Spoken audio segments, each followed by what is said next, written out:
we've got a few more signings to dive into. This offense continues to evolve as the season goes on.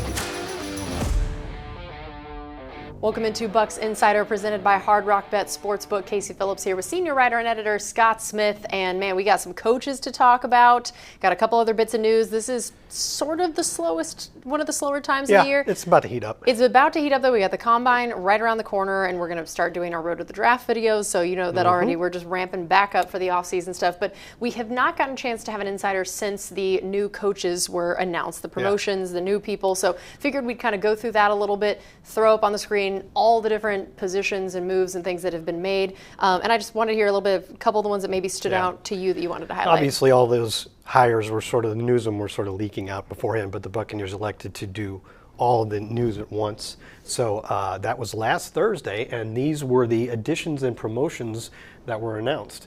And, you see, obviously, names that you've heard in the last couple of weeks. The ones I was going to focus on were T.J. Yates, Ken Zampese, and Chandler Whitmore, because they all have connections to Zach Robinson with the Atlanta Falcons. The exciting thing about Chandler Whitmore is while he was with the Falcons and Robinson in 2024, last year he was actually the quarterback's coach and co-offensive coordinator for the Indiana Hoosiers, one of the best. I heard had a bit of success. Yeah, probably the best college football story of all time. And their quarterback, Fernando Mendoza, won the Heisman Trophy. So he's worked with a lot of great quarterbacks in his time at various stops, including Justin Herbert, Trevor Lawrence, Justin Field, and Michael Penix. So, and now Fernando Mendoza. So he's got a lot of experience working with quarterbacks. So it's pretty exciting to get him in that room with Baker Mayfield. And of course, Ken Zampese is actually the son of a longtime and very famous assistant coach in the NFL named Ernie Zampese, who's most famous for being one of the architects of that Chargers Air Coryell offense. That's fun. That's a little before your time. Look, I wasn't going to say it, but... Well, it was Dan Fouts and Kellen Winslow, and it was really exciting. I do know those names at least. and then, of course, T.J. Yates, he's worked with Zach Robinson in the past, and all those guys really helped produce a pretty good Atlanta Falcons passing attack in 2024. I like it. Yeah, I decided I wanted to highlight Marcus West a little bit. Okay. I'm also just excited about what our defensive line could look like this next year. And again, we'll get into this with free agency and draft of what things get added to edge rushing, defensive line, that whole front, and how that could look and who's coaching together. So Marcus West is a guy who comes from the Bills. And when he was there, they finished top 10 in total defense 3 out of the 4 years. When he was on McDermott's staff, he was an assistant D-line coach for 2 years, head for 2 years. He coached the likes of Ed Oliver, Von Miller, Joey Bosa, Greg Rousseau, Leonard Floyd. Yeah, so they had a lot of good ones. It very much, especially, of course, their defense, ours of what is considered defensive line, edge rusher, all of that. But to me, when I know this defensive line is one with the likes of Kalijah and Vita who can and love to pass rush,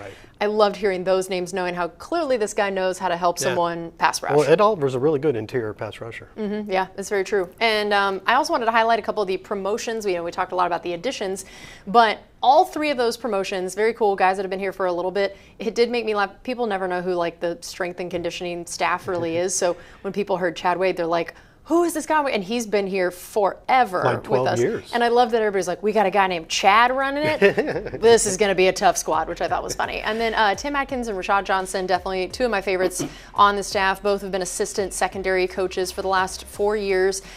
Tim was with the staff during our Super Bowl run, and Rashad had an 8-year playing career with the Cardinals and Titans.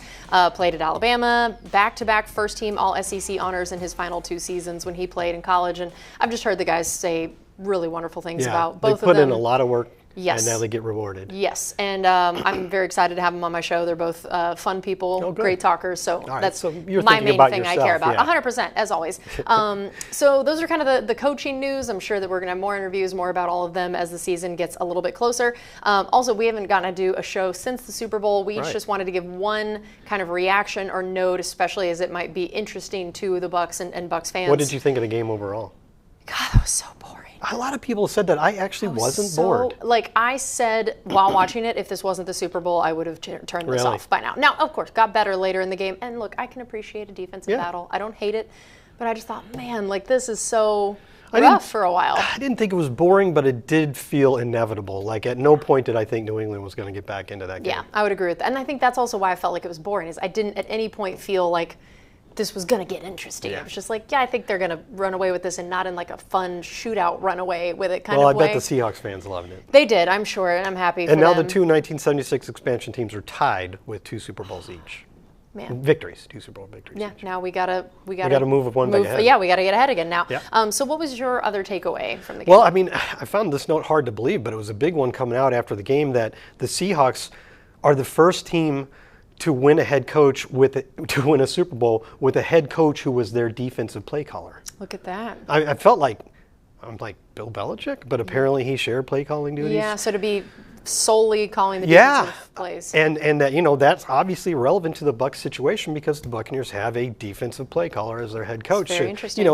you can skin a cat. There's a lot of ways to skin a cat, and a lot of ways to win a Super Bowl. And the Bucs have won a Super Bowl with defense before, but with offensive-minded head coach. Yep.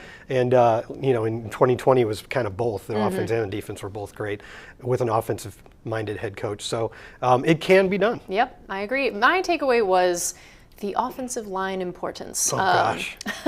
So, of course, especially with what happened to the Bucs this year with injuries, this was just on display of the importance for sure. of being able to protect your guys. So the Seahawks sacked Drake May 6 times, which is just one shy of tying the Super Bowl record, and they hit him 11 times. Whereas the Patriots only had 6 quarterback hits on Sam Darnold and 1 sack. The that's a left big tackle, difference. Will Campbell, allowed 14 pressures. That's Yeah. It was a according rough to Next day. Gen Stats. Rough day for him. Most of any player in a single game this I know. season. But Drake May also, he kind of held on the ball a little bit. How much was it a coverage sack? How Yeah. much was it holding on to it? That's It's still always glaring because he was the 4th pick in the draft. But that was, it just was such a reminder of how important it is to give your quarterback time, especially when your quarterback is younger, Yeah. and I feel like I saw a Super Bowl here where that lesson was. I think I would agree with that, Yeah. where, that was poor Patrick Mahomes just ran for his life that whole day. And they had offensive line issues coming into that They did. game because of injuries. And in the 2002 Super Bowl, it was played in 2003, but 2002 season, the Buccaneers had 5 sacks of Rich Gannon, Yep. who was the NFL MVP that year. So Basically, that's a good. turnovers and sacks, I feel like, are just... It allows you to take over a game. That's does. what we saw in all 3 games we and just just talked get in about. the quarterback's head. They Right. can't really... Especially a young quarterback Yeah, like can't Drake really May. settle down. They start getting happy feet. And then finally, we wanted to talk about, essentially the Super Bowl of flag football that was happening here at our facility. If you have not seen some of the coverage on either the Buccaneers social media, we also have a Buccaneers flag-specific Instagram handle, and we hosted the 8th annual Girls Flag Football Preseason Classic presented by Advent Health. This is so fun. I love flag football. Every time we talk about it, I will talk about how jealous I am that this exists Right. for these girls. Let me tell you, I would have been all about this. Especially growing up in Texas, are you kidding me? Why was this not a thing? I will forever You had rant to about waste your this. time with basketball. You're right. It was a waste of time. Here I could have gone to the Olympics. Yeah. And I'm like, this is so cool. So it's the largest girls flag football competition in the country. And this year we set another record mark. We just every year keep getting bigger and bigger. This year there were 130 teams and more than 3,000 athletes competing in this. Plus there were 6 of the top 25 girls high school flag football teams in the nation participating. Man. Unbelievable. So fun to just get to look out our windows, and that's happening behind us. You know but what's amazing. You know what I always think about when flag football keeps becoming more and more popular, which I'm very glad about, is that over the last couple of decades, as rules have been put in place to make, in terms of player safety, to try to make the game safer for the players, and you always have a subsection of fans who complain that the game's being getting softer, and it's eventually just going to be flag football. Well, and that's Nothing meant, soft and about that's, flag, that's for and that's sure. meant as an insult, right? Yeah. But now it's worked out great because we still have regular NFL tackle football, and it's a little safer. But we also have really cool flag football, and Yep. it's just getting bigger and bigger. It is. It's so fun to watch. And also, Tez was out there coaching, which Okay, I'm sure yeah. was Oh, gosh. very calm and subdued. I need to see that, Mike. Yeah, I want him mic'd up everywhere all the time. That's my request for You know, the we year. did have one more thing. And we did have one more thing. So the franchise tag window. Tell me where we're at with this, and just as we look ahead to free agency and the draft and what all this is going to look like, what are we seeing? Yeah, this is an annual 2-week period. It started yesterday, Tuesday, and it'll run through March 3rd. And this is the period in which teams can choose to put a franchise or a transition tag on a player. I think most fans are pretty familiar with what that means nowadays. Generally, the idea is to extend your exclusive negotiating time with a player because you don't think you can get a deal done by the March 11th deadline. You can have this now. He can always assign it at any point and get that 1-year salary, and it's a big salary. And so you look at some of the free agents or potential free agents in our team history that we've used the tag on. These are the 8 times we've done it, and you can see half of those are in this decade. But that's because we were going through that keep the band together phase where we were trying to keep that Super Bowl window open, and so we had so many players that we had to re-sign, and just we could tick off one of them and make sure he didn't leave by using that.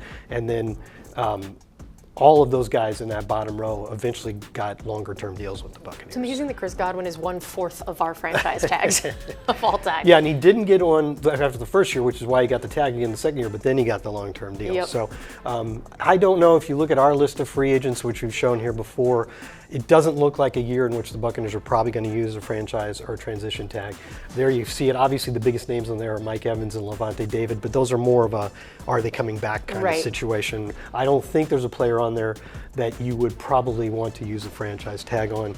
So there were only 2 used in the entire NFL last year too. Yeah. So it's got to be a certain situation because these numbers are pretty high. Like for a quarterback, the franchise tag value for the non-exclusive variety is $47 million. And a lot of them Do are they franchise tag reporters? Is that a thing? You and I should bargain. Yeah, but it'd be 120% of your current salary or the average of the top 5. Not $47 million. Yeah, of the top 5 NFL reporters, their salary. Interesting. That's an so interesting idea. if you're low on that totem pole, it might be a good idea. It might be very helpful. But even like a cornerback, like you saw Jamel Dean on that list, that's a $28 million tag or no, $21 million for cornerbacks. Wow. That's interesting. Yeah. Well, I can't wait to see just free agency in the draft in general. I think this is going to be a really interesting year for the team, and to see which needs they decide. Who, of course, we're just waiting on who's some of those people that are going to come back. It'll be talking interesting about to see. that a lot in our Road to the Draft. That's very true. That's very true. Shameless plug of our Road to the Draft series. All right, that's going to do it for us on this edition of Bucs Insider. Thanks for being with us, and we'll see you next time.